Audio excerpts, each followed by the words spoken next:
Yes, it was a pretty tough game last night at Frenship, but our girls did a great job from the beginning to the end. I was really proud of them, and they fought to the bitter end. We got in foul trouble, of course, in the second and the third overtime, and 4 of our starters were on the bench, and a little bit of fatigue set in, and we ended up losing that game. But to me, I felt like I told our girls that was a win to me because they put forth every bit of effort they could to win that game.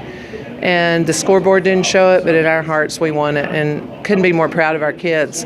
They're executing, they are working as hard as they can, and really coming together as a team. I feel like we're starting to peak at the right time. It's hard to play over in Frenship's gym, I know it is, but I just think this is only going to make us stronger for the playoffs, so we're really excited about that. What is it between Tascosa and Frenship? We had that double overtime game last year and a quadruple overtime this year. Boy, these two teams are obviously pretty evenly. Well, they're definitely our rival in district. It's just because they're such a great team, and I feel like we are too. We know that we have to perform at our very best, and so you're going to see some of the best basketball in this area when you watch us play. And both games have been that way this year and last year. So, it's a great game to be at.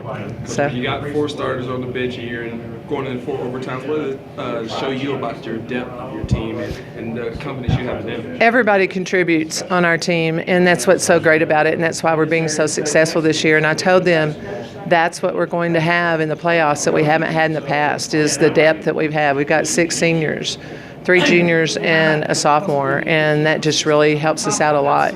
We also have some junior varsity kids that are very good players that, could certainly step in and help if they needed to. So we're really excited about that. But today in FEM, we just talked about the things that we probably should have done differently, but praise those kids for all the work that they're doing and the progress that they're making, and it's only going to take us further when it comes down to what really matters. And that's playoffs. Playoffs start. Can you just talk about the next couple of games in general? I think you probably still have to go back to the Oilplex, maybe. I'm not sure unless you get back home games. Well, actually, our last 2 games are at home. We've traveled, and it's been pretty tough on the travel, but the kids have responded very well to that. And so we are going to have our last 2 home games here. We've got Midland Lee, and that's a really tough game, and that's on Friday. And they have clinched a playoff spot, but not sure if they're going to be 3rd or 4th. So that's always a tough game for us. And then we have Odessa High, who is in a 3-way tie for 4th right now. And they have improved so much, and they do a really good job. So we're really just focusing on one game at a time right now, making sure that we do our job and focus on what's ahead of us and not look too far into the future. But, all these challenges are really helping us, and I think it's going to really help us down the road.